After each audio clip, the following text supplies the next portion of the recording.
இருட்ட கண்டா பயம் உண்டாவதே அது ஏன்? இப்படி ஒரு கேள்வியை ஒரு பெரியவர்கிட்ட கேட்டாங்க. அதுக்கு அவர் பதில் சொல்றார். மனிதனுடைய ஆதிகால வாழ்க்கையில தொற்றி கொண்ட பயம் இது இது வேரூன்றி இருக்குது, இன்னமும் போகல. 50,000 வருஷங்களுக்கு முன்னாடி மனுஷன் குகைகள்ல வாழ்ந்தான். பகல்ல பயம் இருக்காது, ராத்திரியில மிருகங்கள் தாக்கும், கொல்லும், நிம்மதியா தூங்க கூட முடியாது. அதனால இந்த மனுஷனுக்கு இரவுன்னா மரணம், பயம் அப்படின்னு பழகி போச்சு. மனிதர்களுடைய எல்லா மனசையும் சேர்த்து மொத்தமா ஒரு மனசு உண்டு. மனிதர்களுடைய நினைவு இந்த மொத்த மனசுல பதிஞ்சிருக்கு, பரவுது. இந்த மொத்த மனசுல இருட்டு பற்றிய பயம் பதிந்து நீடிக்குது அப்படிங்கிறார் அவர். இந்த காலத்துல இரவை பகலாக்கிறதுக்கு எவ்வளவோ விளக்குகள்லாம் வந்தாச்சு. ராத்திரியிலேயும் மிருகங்கள் தாக்குங்கிற நிலைமை இல்லை. பாதுகாப்பான வீடுகள், விலங்குகளும் விலகி போயிட்டு, விலங்குகள்லாம் விலகி போயிட்டு, வீடுகளும் பாதுகாப்பா இருக்குது. சரி, இருந்தாலும் அந்த பழங்கால பயம் இருட்டு பயம் இன்னமும் மனுஷனை விட்டு போகல. இன்னொரு விஷயம் என்னன்னா, இருட்டில இருந்து வெளிச்சத்துக்கு வராத மனிதர்கள் இன்னைக்கு அதிகம். ஒரு ஆளு ஆத்துக்கு மீன் பிடிக்கிறதுக்காக போனான், இன்னும் விடியல. அதுக்குள்ள வலையை எடுத்துட்டு கிளம்பி போயிட்டான். வெளிச்சம் வர்றதுக்கு முன்னாடியே போய் சேர்ந்துட்டான். விடிகிற வரைக்கும் என்ன பண்றது? சும்மா கரையிலேயே உட்காந்து காலாட்டிட்டு இருக்கிறான். காலில் ஏதோ ஒரு சின்ன மூட்டை தட்டுப்பட்டுது. இருட்டில் அது என்னன்னு சரியா தெரியல. மூட்டைக்குள்ள சின்ன சின்ன கல்லா நிறைஞ்சி இருக்குது. சும்மா பொழுது போகணுமேங்கிறதுக்காக இவன் அந்த மூட்டைக்குள்ள இருந்து ஒவ்வொரு கல்லா எடுத்து ஆத்துல வீசிக்கிட்டு இருக்கிறான். விடிகிற வரைக்கும் வேற வேலை இல்லைங்கிறதுனால எப்படி செஞ்சுக்கிட்டே உட்காந்துருக்கிறான். கிழக்க மெதுவா வெளிச்சம் தெரிய ஆரம்பிச்சது. பொழுது விடியறதுக்கான அறிகுறி. இதுக்குள்ள அந்த மூட்டையில இருந்த எல்லா கல்லையும் எடுத்து வீசி எறிஞ்சுட்டான். கடைசியா ஒரே ஒரு கல் மட்டும்தான் கையில பாக்கி இருந்தது. வெளிச்சம் வந்ததும் அந்த கல்லை பார்த்தான், அப்படியே திகைச்சு போயிட்டான். அடடா, இது வரைக்கும் தெரியாம தப்பு பண்ணிட்டோமே அப்படின்னு நினைச்சான். ஏன் தெரியுமா? அவன் கையில இருந்தது வெறும் கல் இல்ல, விலை வசந்த ரத்தன கல். அது இருட்டுல என்னன்னு புரியாததுனால மூட்டையில இருந்த எல்லா ரத்தன கல்லையும் ஆத்துல வீசி எறிஞ்சிருக்கிறான். இப்போ அவனுக்கு அழுகையே வந்துடும் போல இருந்தது. வாழ்க்கையை வசதி ஆக்கிக்கிறதுக்கான வாய்ப்பு அவனுக்கு இருந்தது. இருந்தாலும் இருட்டுல அதை இழந்துட்டான். அந்த வகையில அவனுக்கு கொஞ்சம் அதிர்ஷ்டம் இருந்திருக்குது. அதாவது ஏதோ ஒரு வகையில் இருந்திருக்குது. அதனாலதான் அந்த கடைசி கல்ல எரியறதுக்குள்ள வெளிச்சம் வந்துட்டுது. பல பேருக்கு அந்த அளவு கூட அதிர்ஷ்டம் வர்றதில்லை. எல்லாத்தையும் வீசினதுக்கு அப்புறம் தான் வெளிச்சம் வரும். என்னன்னு விவரம் தெரியாமலே எழுந்திரிச்சு வந்துருவாங்க.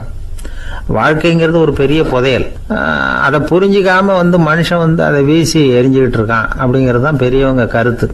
சில பேருக்கு புரிஞ்சுக்கிற நேரம் வரும், அதுக்குள்ள வாழ்நாள்லாம் ஓடி போயிருக்கும். அதுக்கப்புறம் என்ன பண்றது? நம்மால் ஒருத்தன் கையில் ஒரு சின்ன பையோட வந்துகிட்டு இருந்தான். பை உள்ள ஏகப்பட்ட நகைகள், ரத்தன கல் எல்லாம் இருக்கு. வந்துகிட்டு இருந்தவன் திடீர்னு அந்த பையை அப்படியே ஒரு குளத்துல வீசி எறிஞ்சுட்டான். மகான்கள் தான் இப்படி பற்று இல்லாம இருப்பாங்க.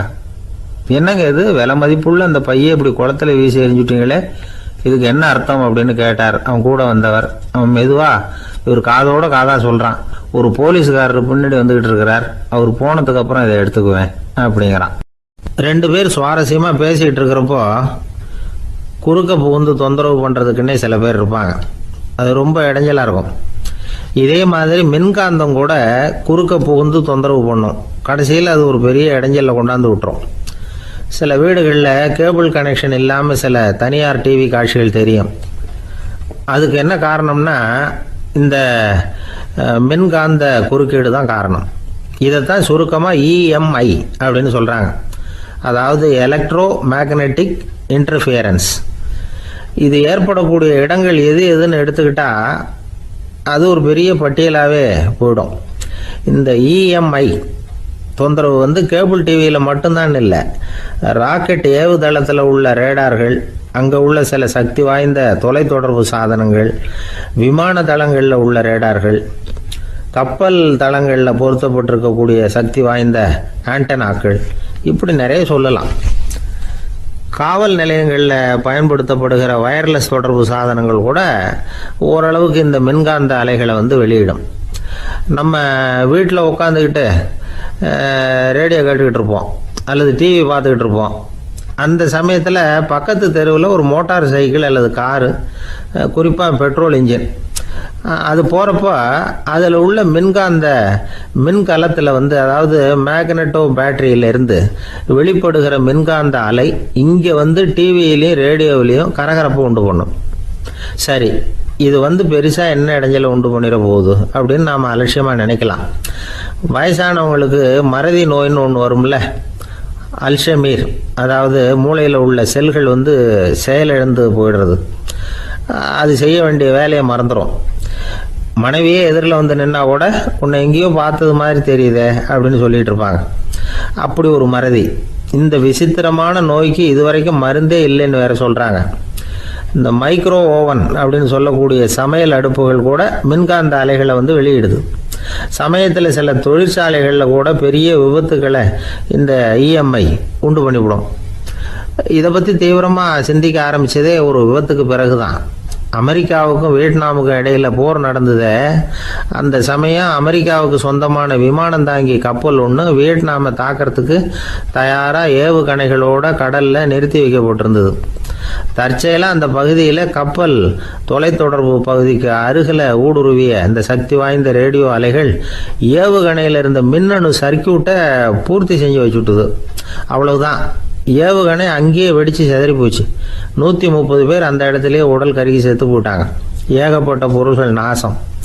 இந்த விபத்துக்கான காரணம் என்னங்கிறத உடனடியாக யாராலையும் கண்டுபிடிக்க முடியல. ரொம்பவும் கடுமையாக முயற்சி பண்ணி கடைசியாக கண்டுபிடிச்சாங்க, இது வந்து இந்த இஎம்ஐ வேலை தான் அப்படின்னு. மின்னணு தொலைபேசிகள் இருக்கு. இதில் பேசும்பொழுது நம்ம காதை வந்து, அதாவது செவியை வந்து ஊடுருவக்கூடிய மின்காந்த அலையானது மூளைக்கு போய் அங்கே மூளை கட்டிகளை உருவாக்க ஊக்கம் கொடுக்குது அப்படின்னு வேற கண்டுபிடிச்சிருக்கிறாங்க. இந்த இஎம்ஐ ரொம்ப குறைஞ்ச மின்காந்த அழுத்தத்தில் நமக்கு எந்த பாதிப்பையும் ஏற்படுத்துறதில்லை. மின்காந்த அலைகள் அழுத்தத்தோடு இருக்கிற இடங்களில் ரொம்ப நேரம் இருந்தோம்னா நம்ம உடம்பின் வெப்பநிலை 2 டிகிரி செல்சியஸ் வரைக்கும் அதிகரிக்குதாம். அதனால் வெப்பநிலையை வந்து சீராக்கிறதுக்கு இதய துடிப்பும் வந்து அதிகரிக்குது. இப்படிலாம் கண்டுபிடிச்சிருக்கிறாங்க. இப்போல்லாம் இந்த மின்காந்த குறுக்கீடுகளை தடுக்கிறது எப்படி அப்படின்னு விஞ்ஞானிகள் யோசனை செய்ய ஆரம்பிச்சிருக்கிறாங்க. இந்த விஷயத்தில் அலட்சியமாக இருந்தோம்னா எதிர்காலத்தில் நிறைய பேருக்கு இந்த ஞாபக மறதி நோய் வந்துடும். அப்புறம் அது ரொம்ப கஷ்டமாக போயிடும்.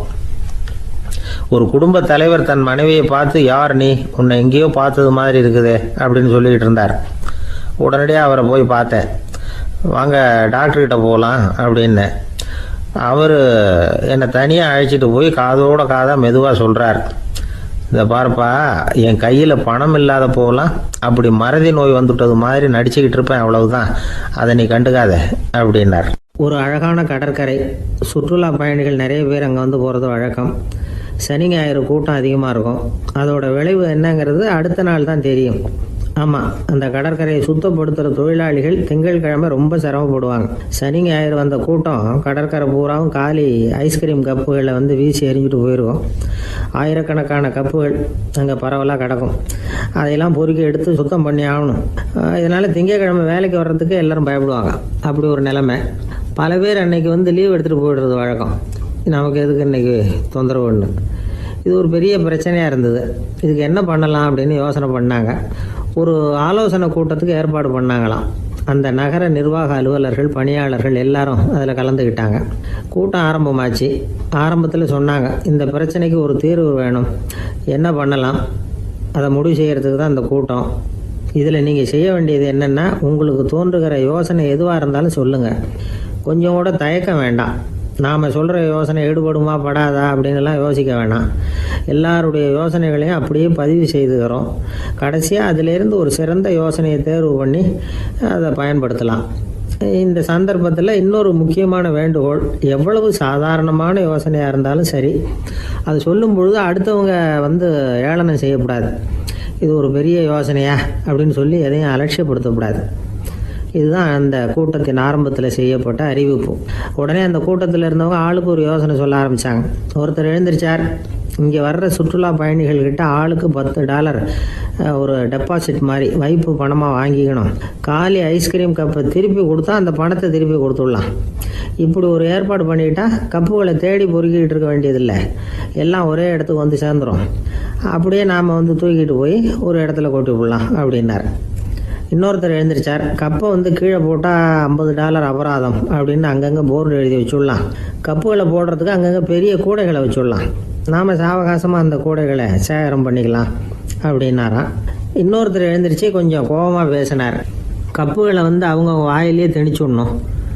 அதுகளை முன்னு சாப்பிட்டு பார்த்தா தான் தெரியும் அது எவ்வளவு கஷ்டங்கிறது அப்படின்னு ரொம்ப கடுமையாக பேசியிருக்காரு. இது வேடிக்கையாக தெரிஞ்சாலும் இந்த யோசனையும் பதிவு செஞ்சுக்கிட்டாங்களாம். இப்படி பல யோசனைகள் கடைசியாக எல்லாத்தையும் படித்து பார்த்துட்டு பரிசீலனை பண்ணாங்க. அப்புறம் தான் யோசனை வந்தது. இவர் வேடிக்கையாக சொன்னது கப்புகளை அவங்கவுங்க வாயிலே திணிச்சு சாப்பிட சொல்லணும், அதுதான் தண்டனைன்னார்ல. ஏன் அப்படி சாப்பிட்றது மாதிரியே கப்புகளை தயார் பண்ண என்ன அப்படின்னு சிந்திக்க ஆரம்பித்தாங்களாம். ஆகா, அதுதான் சரின்னு ஒரு முடிவுக்கு வந்தாங்க. அதுலேருந்து உருவானது தான் இந்த வேஃபர் கப்ஸ். ஐஸ்கிரீமை சாப்பிட்டு முடிச்சதும் கப்பையும் சாப்பிட்டுடலாம். கோன் ஐஸ்கிரீம் சாப்பிட்றோம்ல, அதுதான். அமெரிக்காவில் மியாமி கடற்கரையில் ரொம்ப காலமாக இருந்துக்கிட்டு வந்த குப்பை பிரச்சனைக்கு இப்படி தான் ஒரு தீர்வு வந்துதான். இதுலேருந்து நாம் புரிஞ்சிக்க வேண்டியது என்னென்னா, நாம் அன்றாட எத்தனையோ பிரச்சனைகளை சந்திக்கிறோம், அதுக்கெல்லாம் தீர்வு உண்டு. அது எங்கே ஒளிஞ்சிருக்குன்னு கண்டுபிடிக்கணும். அந்த யோசனையையும் நல்லா தீவிரமாக யோசிக்கணும். யார் என்ன யோசனை சொன்னாலும் அதை வந்து அலட்சியப்படுத்தக்கூடாது. அக்கறையோடு கவனிக்கணும், அதை யோசித்து பார்க்கணும். ஒரு அம்மா தன்னோட வீட்டுக்காரரை ஒரு மனநல மருத்துவர்கிட்ட அழைச்சிட்டு வந்தாங்களாம். டாக்டர், இவருக்கு கோன் ஐஸ்கிரீம் பிடிக்கல, பேப்பர் கப்பில் இருக்கிற ஐஸ்கிரீம் தான் வேணும்னு அடம் பிடிக்கிறார் அப்படின்னாங்களாம். அது ஒன்றும் தப்பு இல்லையேன்னாராம் டாக்டர். இதுக்கு அந்த அம்மா சொன்னாங்களாம், இவர் கப்பு ஐஸ்கிரீம் வாங்குறதுல தப்பு இல்லை டாக்டர், பிரச்சனை அது இல்லை. அப்புறம் வேறு என்னென்னு கேட்டிருக்காரு. வாங்கினதும் ஐஸ்கிரீமை கீழே கொட்டிவிட்டு அந்த பேப்பர் கப்பை மட்டும் விரும்பி சாப்பிட்றார், அதனால தான் அவங்ககிட்ட அழைச்சிட்டு வந்தேன் அப்படின்னாங்களாம். ஒரு கணவன் மனைவி எப்போ பார்த்தாலும் அவங்க 2 பேருக்கும் இடையில சண்டை வந்துக்கிட்டே இருந்தது. இதில் என்ன ஆச்சரியங்கிறீங்களா? நான் அதுக்காக சொல்ல வரல, இது வேறு விஷயம். அதாவது சண்டை போடாமல் இருக்கிறதுக்கு வழி சொல்கிற தகவல் இது. நான் சொன்ன அந்த கணவன் மனைவி எப்படின்னா, கணவன் ஒரு வார்த்தை சொன்னால் மனைவி கிட்டேருந்து 2 வார்த்தை பதிலாக வரும். இதுக்கு கணவன்கிட்ட இருந்து 4 வார்த்தை பதிலாக வரும். இப்படி வார்த்தைகள் பெருகி போய் கடைசியில் வம்பில் வந்து முடியும். அந்த அம்மா பொறுத்து பார்த்தாங்க, அவங்களால தாக்கு பிடிக்க முடியல. பக்கத்து வீட்லேயும் ஒரு கணவன் மனைவி இருந்தாங்க, அவங்களுக்குள்ள சண்டை வர்றதில்லை. அது எப்படி அவங்களால மட்டும் சண்டை போடாமல் இருக்க முடியுது அப்படின்னு இந்த அம்மாவுக்கு ஆச்சரியம். ஒரு நாள் நேராக பக்கத்து வீட்டு அம்மாக்கிட்டே போய், ஏம்மா, நீங்கள் எப்படி கணவனும் மனைவியும் சண்டை போட்டுக்காமல் இருக்கிறீங்க, அது எப்படி முடியுது உங்களால் அப்படின்னு கேட்டாங்க.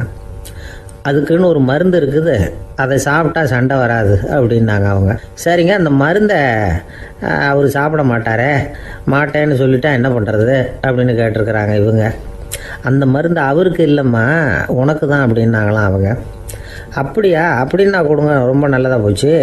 அதை எப்படி சாப்பிட்றதுங்கிற விவரத்தையும் சொல்லுங்கள், எங்கே அது கிடைக்குங்கிறதையும் சொல்லுங்கள், வாங்கிக்கிறேன் அப்படின்னு கேட்டாங்களாம் இவங்க. வேறு எங்கேயும் போய் வாங்க வேண்டாம், என்கிட்டே இருக்க அந்த மருந்து அதில் கொஞ்சம் தர்றேன், வாங்கி வச்சுக்க. உன் வீட்டுக்காரர் உன்னோட சண்டையை ஆரம்பிக்கிற போகலாம் நீ இந்த மருந்தில் 1 ounce வாயில் ஊற்றிக்கணும். அதை உடனே குடிச்சிடக்கூடாது, ஒரு 5 நிமிஷமாவது அது வாயில் இருக்கணும், அதுக்கப்புறம் குடிச்சிடலாம் அப்படின்னு சொல்லி ஒரு பாட்டில் மருந்தை இந்த அம்மாக்கிட்ட கொடுத்து அனுப்புனாங்களாம். மருந்தை எடுத்துக்கிட்டு இந்த அம்மா வீட்டுக்கு வந்திருக்கிறாங்க.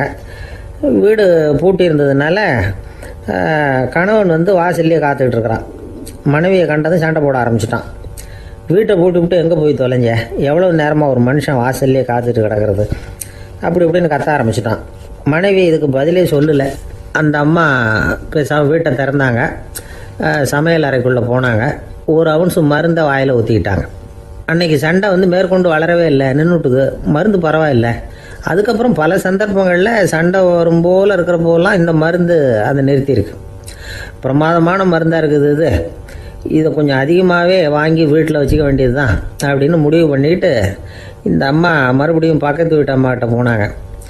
எவ்வளவு விலையானாலும் சரி, நான் காசு கொடுத்து வாங்கி வச்சுக்கிறேன், எந்த கடையில் இருக்குது இந்த மருந்து சொல்லுங்க அப்படின்னு கேட்டாங்க.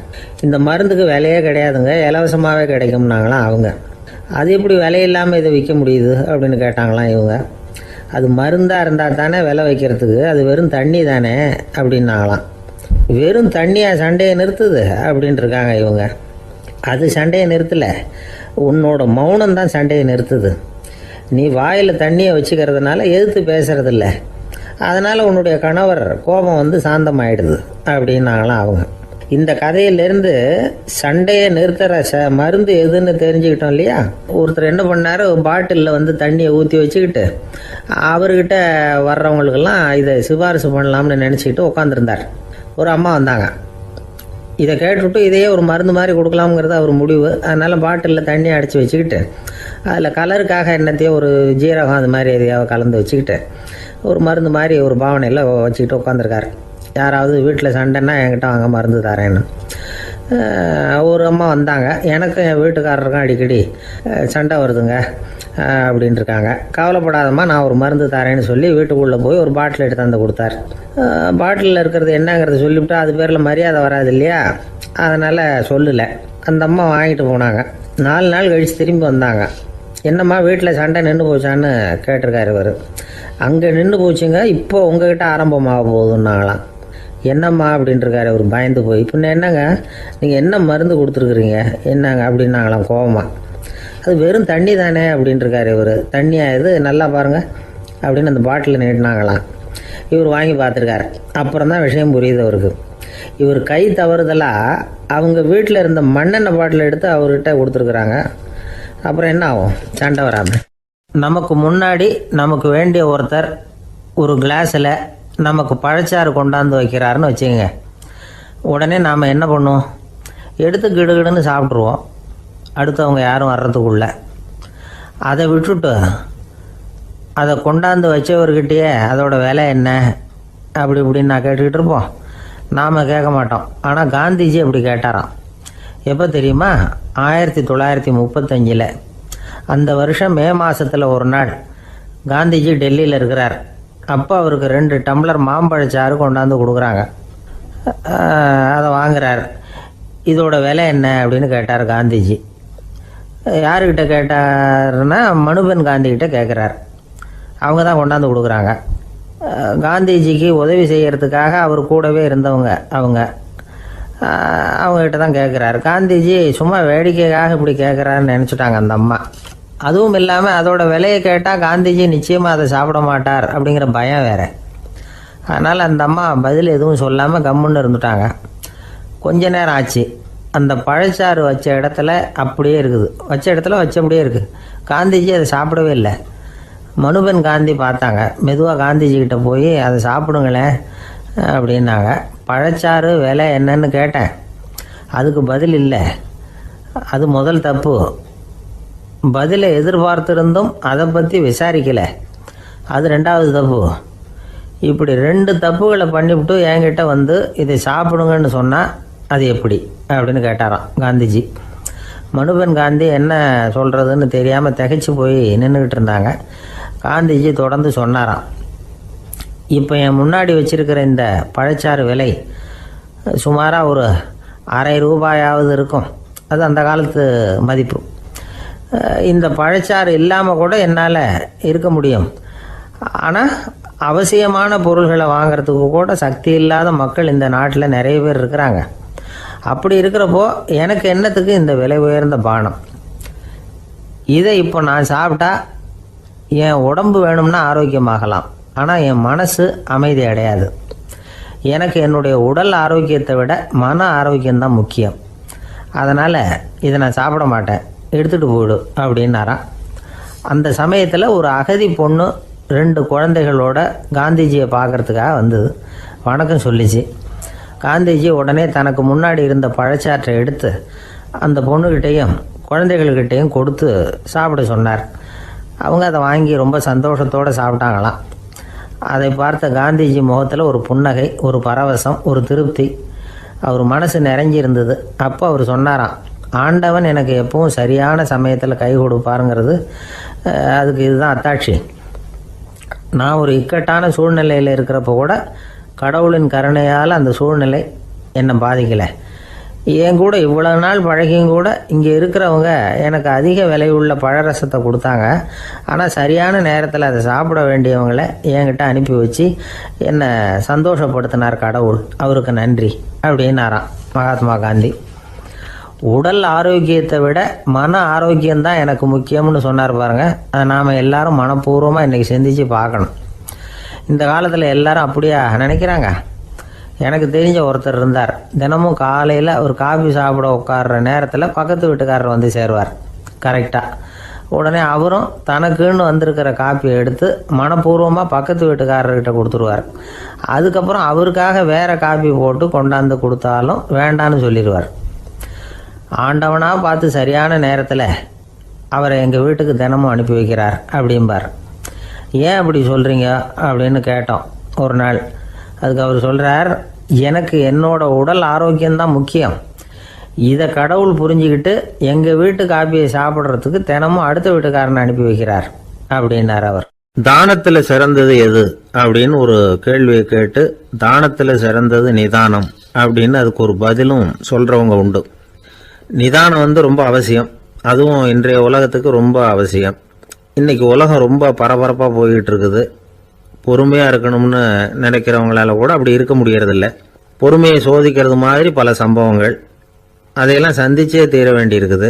எங்க போனாலும் கியூவில் நிற்க வேண்டியிருக்குது. எங்க போனாலும் காத்துக்கிட்டு இருக்க வேண்டியிருக்கு.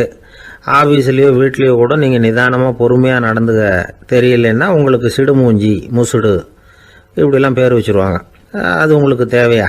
சரி, வாழ்க்கையில் பொறுமைசாலின்னு பேர் வாங்கிறதுக்கு என்ன வழி?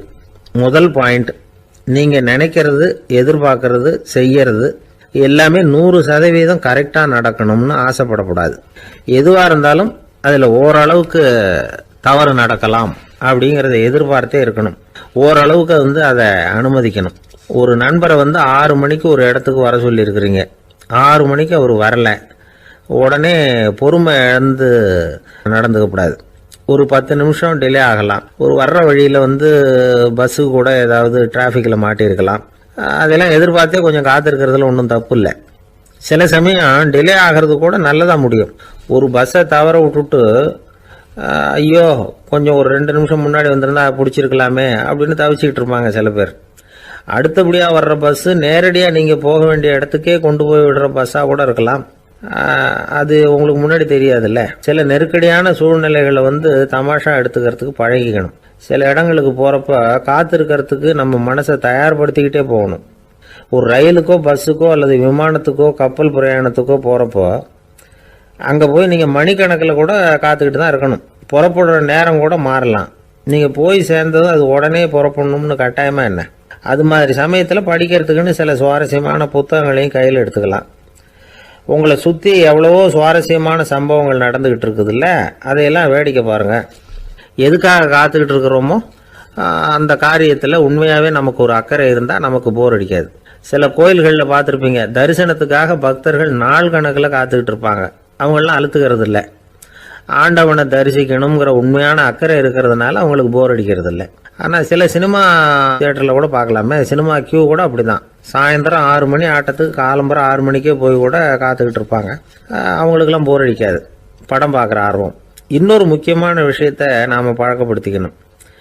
லிவ் ஃபார் தி மூமெண்ட் அப்படிங்கிறாங்க நிபுணர்கள். ரொம்ப பேர் எப்படின்னா அடுத்தபடியாக நடக்க போகிற விஷயத்திலேயே கவனமாக இருப்பாங்க. அந்த நினைப்புலேயே இந்த நிமிஷத்தை பொறுமை இல்லாமல் கழிப்பாங்க. ஒருத்தர் இருக்கார், அவர் எப்படின்னா ஆஃபீஸ் முடியறதுக்குள்ளேயே சார் 5 மணிக்கெல்லாம் ரெடியாக இருங்க, நாம் அந்த ஹோட்டலில் போய் டிஃபன் சாப்பிட்ணும் அப்படின்னு 4 மணிலேருந்து சொல்லிகிட்டு இருப்பார். 4:55 பரபரப்பாக ஓடி வருவார். 2 பேரும் புறப்படுவோம், ஹோட்டலுக்கு போவோம், சாப்பிட்டுக்கிட்டு இருப்போம். அப்படி சாப்பிட்டுட்டு இருக்கிறப்ப சார் சாப்பிட்டு முடித்ததும் நேராக ஒரு ஜவுளி கடைக்கு போகிறோம் அப்படிம்பார். பரபரக்க சாப்பிட்டு முடிப்பார், புறப்படுவார். ஜவுளி கடையில் அவசரமாக சீக்கிரம் பில் போடுங்க சார், சினிமாவுக்கு நேரம் ஆகிடும்பார். சினிமா தியேட்டரில் உட்காந்து அடுத்தபடியாக எங்கே டின்னர் சாப்பிட்றதுன்னு யோசனை பண்ணிகிட்டு இருப்பார். ராத்திரி படுக்கையில் விழுந்ததுக்கு அப்புறமும் நாளைக்கு காலையில் எழுந்திரிச்சதும் அதை பண்ணணும் இதை பண்ணணும்னு திட்டம் போட்டுக்கிட்டே இருப்பார். அதாவது எப்பவும் அடுத்த நிமிஷம், அடுத்த நாள், அடுத்த வாரம், அடுத்த வருஷம், இதுதான் அவங்க சிந்தனை. இந்த நிமிஷம் என்ஜாய்மெண்ட்டை அவங்க இழந்துடுறாங்களாம். அதனால தான் வாழ்நாள் பூரா பொறுமையின்மை, அவஸ்தை, அல்லல். அதனால் நாம் எல்லாரும் வாழ்க்கையில் நிதானமாக இருக்கிறதுக்கு கற்றுக்கணுமா. அதுக்காக இந்த நிதானத்துக்கு வேறு விதமான அர்த்தம் பண்ணிக்கக்கூடாது. ஒருத்தர் அப்படித்தான் ஒரு தடவை அவருடைய குதிரை காணாமல் போயிட்டு தான். அதுக்காக அவர் கவலைப்படலை, நிம்மதியாக இருந்தார், சந்தோஷமாக இருந்தார். என்ன சார் இது, உங்கள் குதிரை திருட்டு போயிட்டுதுங்கிறீங்க, நீங்கள் கவலைப்படாமல் இருக்கிறீங்களே அப்படின்னு கேட்டாங்களாம். அதுக்கு அவர் சொல்லியிருக்கார், நல்ல வேலை சார், கட்டியிருந்த குதிரை காணாமல் போயிருக்குது. நான் அது மேலே உட்காந்துருக்கிற சமயம் அது காணாமல் போயிருந்ததுன்னா, திருட்டு போயிருந்ததுன்னா நானும் சேர்ந்துல காணாமல் போயிருப்பேன் அப்படின்னாராம். எவ்வளவு நிதானமான ஆள் பாருங்க. ஒரு நாள் காலை நேரம் ஒரு குரு படுக்கையை விட்டு எழுந்திருக்கிறார். உடனே சீடர்களை பார்த்து எல்லாரும் இப்படி வாங்கங்கிறார். எல்லாரும் வர்றாங்க வேகமாக. என்னங்க வேணும் உங்களுக்கு அப்படிங்கிற மாதிரி எல்லாரும் குருவை பார்த்தாங்க பயபக்தியோட. குரு அந்த சீடர்களை பார்த்து, இதை பாருங்க, இப்போ நான் ஒரு சிக்கலான விவகாரத்தில் மாட்டிக்கிட்டு இருக்கிறேன். அதை நீங்கள் தீர்த்து வச்சா நல்லதுன்னார். சீடர்களுக்கு ஒன்றும் புரியல. என்ன இது இவர் இப்படி சொல்கிறாரு, நமக்குள்ள எல்லா விவகாரங்களையும் தீர்த்து வைக்கிறவர் நம்ம குருநாதர், அவருடைய விவகாரத்தை நாம் தீர்த்து வைக்கிறதா, ஆச்சரியமாக இருக்குதே, குருநாதருக்கே சிக்கலா அப்படின்னு யோசனை பண்ண ஆரம்பித்தாங்க. இருந்தாலும் ரொம்ப பணிவாக கேட்டாங்க, சுவாமி உங்களுக்கே சிக்கலா, இந்த உலகத்து சிக்கல்களுக்கும் சிரமங்களுக்கும் அப்பாற்பட்டவர் அல்லவா தாங்கள், அப்படிப்பட்ட உங்களுக்கு சிக்கல்னா அது எப்படி அப்படின்னாங்க. எனக்கு ஏற்பட்டிருக்கிற சிக்கல் அவ்வளவு பெருசு, ரொம்ப பெரிய விவகாரம் அது அப்படின்னார் குரு. கொஞ்சம் விவரமாக சொல்லுங்க அப்படின்னாங்க இவங்க. இப்போ அந்த குரு விவரத்தை சொன்னார். அதாவது நேற்று ராத்திரி நான் ஒரு கனவு கண்டேன். அந்த கனவில் நான் ஒரு பட்டாம்பூச்சியாக மாறிட்டேன். அப்படி மாறி ஒவ்வொரு மலராக பறந்து போய் உட்காந்து தேன் சாப்பிட்டேன் அப்படின்னார். சீடர்கள் இதை கேட்டதும் ரொம்ப திகைச்சு போயிட்டாங்க. என்ன இது ஒரு பெரிய பிரச்சனையா, ஒரு சாதாரண கனவு கண்டதுக்காகவா இந்த காலை வேளையில் நம்மளையெல்லாம் குருநாதர் இவ்வளவு அவசரமாக கூப்பிட்டுருக்கார் அப்படின்னு நினச்சாங்க. இருந்தாலும் கேட்டாங்க, இதில் என்ன சிக்கல் சுவாமி, கனவுங்கிறது எல்லாருக்கும் வரத்தானே செய்யும் அப்படின்னார் ஒரு சீடர். சீடர்களே, பிரச்சனை அது இல்லை. நான் இன்னைக்கு காலையில் கண்ணு முழிச்சு பார்த்தப்போ நான் நானாக மறுபடியும் மாறிட்டேங்கிறத தெரிஞ்சுக்கிட்டேன். இதில் சிக்கல் என்னன்னா, இப்போ அந்த பட்டாம்பூச்சி தான் நானாக ஆயிட்டதாக கனவு கண்டுகிட்டு இருக்கா அப்படிங்கிறது தான். ஒரு மனுஷன் பட்டாம்பூச்சி ஆகிறதாக கனவு காண முடியுங்கிறப்போ அந்த பட்டாம்பூச்சியும் மனுஷனாக ஆகிறதாக கனவு காண முடியும் இல்லையா? இப்போ எனக்கு யதார்த்த நிலை தெரியணும், எது நிஜம்னு தெரியணும். நேற்று ராத்திரி நான் கண்டது கனவா, அல்லது இது பட்டாம்பூச்சி கண்டுகிட்டு இருக்கிற கனவா? இதுதான் குரு கேட்ட கேள்வி. இதை கேட்டதும் சீடர்கள் ரொம்ப குழம்பி போயிட்டாங்க. சுவாமி, இது வரைக்கும் நாங்கள் தூங்குறப்ப பார்க்கறது கனவுன்னும் மூழ்கிட்டு இருக்கிறப்ப பார்க்கறது நனவுன்னு நம்பிக்கிட்டு இருக்கிறோம். இப்போ எங்களை ரொம்ப குழப்பிட்டீங்க, இதுக்கு பதில் சொல்ல எங்களுக்கு சக்தி இல்லை அப்படின்னு சொல்லிவிட்டாங்களாம். அதுக்கப்புறம் அந்த குரு சொன்னாராம், நினைவு தான் முக்கியமான அம்சம். முடிவு கட்டம்னா பகலின் நினைவுகளை விட இரவின் கனவுகளே ரொம்ப உண்மை. ஒருத்தன் தூங்க போனால் தூங்கிக்கிட்டே இருந்தால் அவன் காணும் கனவு பொய்ங்கிறத அவன் உணர மாட்டான். ஒவ்வொரு கனவும் காணும் பொழுது அது ரொம்ப உண்மையாக தான் தெரியுது. ஒரு கனவு கூட உண்மை இல்லைன்னு கனவுல தோன்றுவதே இல்லை அப்படின்னார் குரு. அகில வாழ்வு அத்தனையும் சொற்பனம் கண்டாய் அப்படிங்கிறார் தாயுமானவர். ஆகையினால நம்ம கனவுலேருந்து நாம் என்னைக்கு முழிச்சிக்க போகிறோம் அப்படிங்கிறது தான் ஒரு முக்கியமான கேள்வி. ஒருத்தர் வந்தார், காலில் கட்டோடு வந்தார். என்னங்க காலில் கட்டுன்னு? சார், நேற்று ராத்திரி தூக்கத்தில் எங்கள் வீட்டு கூரையில் ஏணியை சாத்தி வச்சு இறங்கினப்போ வழுக்கி விழுந்து காலை உடச்சிக்கிட்டேன்னார். உங்கள் வீட்டில் தான் ஏணியே கிடையாது சார் அப்படின்னு. உண்மைதான் சார், நான் கீழே விழுந்து முழிச்சுக்கிட்டதுக்கு அப்புறம் தானே ஏணி இல்லைங்கிறது எனக்கு ஞாபகம் வந்தது அப்படின்னார். எனக்கு அதிர்ஷ்டமே இல்லை சார் அப்படின்னார் ஒருத்தர். ஏன் அப்படி சொல்கிறீங்கன்னு கேட்டோம். வியாபாரம் பண்ணலாம்னு ஒரு கடை வச்சேன், வேண்டிய போட்டவங்க கூட என் கடையில் எதுவும் வாங்க மாட்டேங்கிறான், எல்லாரும் அடுத்த கடைக்கு தான் போகிறான் அப்படின்னு சொல்லி ரொம்ப அழுத்துக்கிட்டார். இதுக்கு போய் அதிர்ஷ்டம் இல்லைன்னு சொல்லாதீங்க, வாடிக்கையாளர்களை கவர்றது எப்படிங்கிறது உங்களுக்கு தெரியல, அதுதான் குறை அப்படின்னும். சார், உங்களுக்கு தெரிஞ்ச அந்த ரகசியத்தை எனக்கும் கொஞ்சம் சொல்லி கொடுங்களேன் அப்படின்னார். சரி, உங்கள் காதை இப்படி கொடுங்க அப்படின்னு சொல்லி அது சம்பந்தமாக பெரிய வல்லுநர்கள் சொல்லியிருக்கிற கருத்துக்களை அவர்கிட்ட சொல்ல ஆரம்பித்தோம். அதாவது இந்த வாடிக்கையாளர்களை கவர்றதுக்கு வல்லுநர்கள் பல ஆலோசனைகளை ஏற்கனவே சொல்லி வச்சிருக்கிறாங்க. அது சம்பந்தமாக அனுபவப்பட்டவங்க, அதை தெரிஞ்சு வச்சுக்கணும். அதாவது கடை வச்சிருக்கிறவங்க எல்லாரும் இதை கொஞ்சம் காதில் வாங்கி வச்சுக்கணும். எதை இப்போ சொல்ல போகிறத. எப்பவும் பணத்தை சம்பாதிக்கிறதுலேயே குறியாக இருக்கக்கூடாதான். அதை விட முக்கியமாக நீங்கள் சம்பாதிக்க வேண்டியது வாடிக்கையாளர்களுடைய மன நிறைவு. வர்றவங்க திருப்தியோடு போகணும், அது முக்கியம். அதில் கவனமாக இருக்கணும். கடைக்கு வர்ற ஒருத்தர் ஏதாவது ஒரு குறை சொல்கிறாருன்னு வச்சுங்க, அதை அலட்சியப்படுத்தக்கூடாது. ரொம்ப அக்கறையோடு அதை காது கொடுத்து கேட்கணும். அப்படியா சார், அதை நான் அவசியம் கவனிக்கிறேன் அப்படின்னு சொல்லணும். ஒருத்தர் வரார், சார் நேற்றுக்கு உங்கள் கடையில் இதை நான் வாங்கிட்டு போனேன், வீட்டில் இது வேணான்னு சொல்லிவிட்டாங்க, அது திருப்பி கொடுக்கறதுக்காக தான் வந்திருக்கிறேன் அப்படின்னு சொல்லி திருப்பி கொடுக்குறார். உடனே நீங்கள் முகம் சுளிக்கக்கூடாது, எரிச்சல் படக்கூடாது. வழக்கம் போல நிதானமாக முகம் மலர்ச்சியோடு அதை திருப்பி வாங்கிக்கணும். இவ்வளவு ரூபாய்க்கு சாமான் வாங்கினா இந்த ஸ்பூன் அன்பளிப்பு, இப்படி ஏதாவது கொடுக்கலாம். பண்டிகை காலங்கள்லேயும் பொருள்கள் வாங்குறவங்களுக்கு இப்படி ஏதாவது பொருத்தமாக ஒரு அன்பளிப்பு கொடுக்கலாம். நீங்கள் கொடுக்கறது ஒரு சர்வசாதாரணமான பொருளாக இருந்தால் கூட அது வாங்குற ஒரு மனசில் ஒரு மகிழ்ச்சியை ஏற்படுத்தும். எதுவும் உங்களால் கொடுக்க முடியலன்னா உங்கள் முகம் நிறைஞ்ச சிரிப்பையாவது கொடுங்க, அது போதும். உங்கள் கடையில் இல்லாத ஒரு பொருளை வாடிக்கையாளர் வந்து கேட்குறார், உடனே இல்லைன்னு முகத்தில் அடித்தது மாதிரி சொல்லிடக்கூடாது. கொஞ்சம் உட்காருங்க சார் அப்படின்னு சொல்லி உங்கள் பணியாளர் யாரையாவது அனுப்பி வெளியிலேருந்து வாங்கிட்டு வர சொல்லி அவர்கிட்ட கொடுக்கலாம். சில பேர் உங்கள் கடைக்கு வரும்பொழுது அவங்க வீட்டு குழந்தைகளையும் கூப்பிட்டுக்கிட்டு வர்றாங்கன்னு வைங்க. நீங்கள் என்ன செய்யணும்னா அந்த குழந்தைகளை முதல்ல கவனிக்கணும். அது கன்னத்தை கிள்ளணும், அதுகிட்ட விளையாடணும், அதுக்கு ஏதாவது மிட்டாய் பிஸ்கட் எதையாவது கொடுத்து அது கவனத்தை கவரணும். அதுக்கப்புறம் பெரியவங்களை கவனிக்கலாம். உங்கள் கடையில் வேலை செய்கிற பணியாளர்கள் சுத்தமாக இருக்கணும். சிரிச்ச முகம், சுறுசுறுப்பு, இது ரெண்டும் அவங்களுக்கு தேவை. அழுது ஒடிஞ்சிக்கிட்டு இருக்கக்கூடாது. அப்புறம் இன்னொரு விஷயம், அதிகமாக பொருள் வாங்குற ஒருத்தர்கிட்ட அதிக மரியாதையாகவும் குறைச்சலாக பொருள் வாங்குறவர்கிட்ட வேற விதமாகவும் நடந்துக்கக்கூடாது. எல்லாருக்கிட்டையும் சமமாக நடந்துக்கணும். 5 ரூபாய்க்கு வாங்கினாலும் சரி, 500 ரூபாய்க்கு வாங்கினாலும் சரி, அவங்கக்கிட்ட நீங்கள் காட்டுற மரியாதையில் வித்தியாசம் இருக்கக்கூடாது.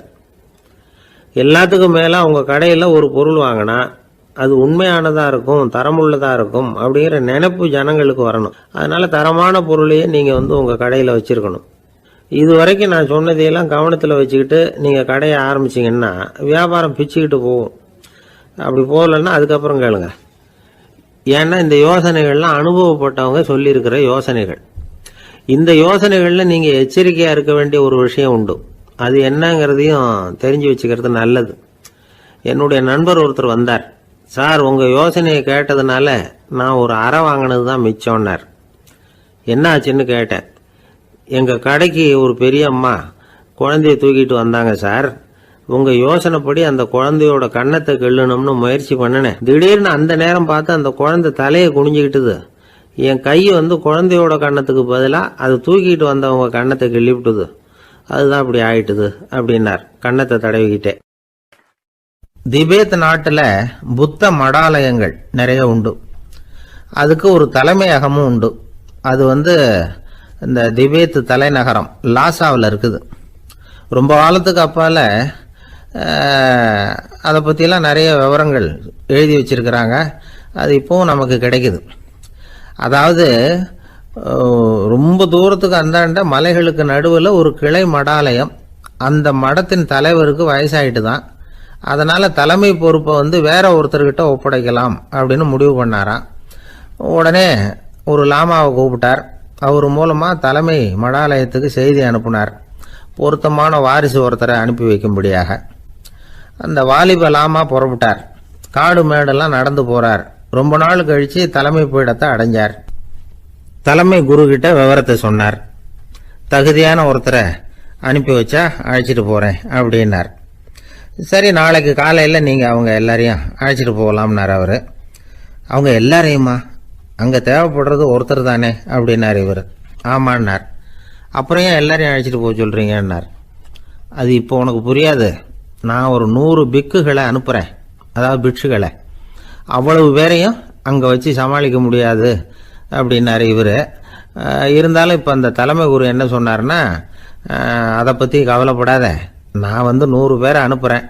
அதில் 99 பேர் வழியிலேயே காணாமல் போடுவாங்க, ஒருத்தன் மட்டும்தான் வருவான். அவனும் அங்கே சேர்ந்துட்டானா நீ ரொம்ப கொடுத்து வச்சவன் அப்படின்னார். இவருக்கு ஒன்றும் புரியல. இருந்தாலும் மறுநாள் அந்த வாலிப லாமா 100 பேரை அழைச்சிக்கிட்டு புறப்பட்டார். போகிற வழியிலேயே பல பேர் அங்கங்கே பிச்சுக்கிட்டு போட்டாங்க. அவர் சொன்னது மாதிரியே. வழியில் அவங்க ஊர்கள் இருந்தது தான் காரணம். அப்பா அம்மாவை பார்த்துட்டு வரேன் அப்படின்னு கொஞ்சம் பேர் போனாங்க. சொந்த பந்தத்தை பார்த்துட்டு வரேன் அப்படின்னு கொஞ்சம் பேர்.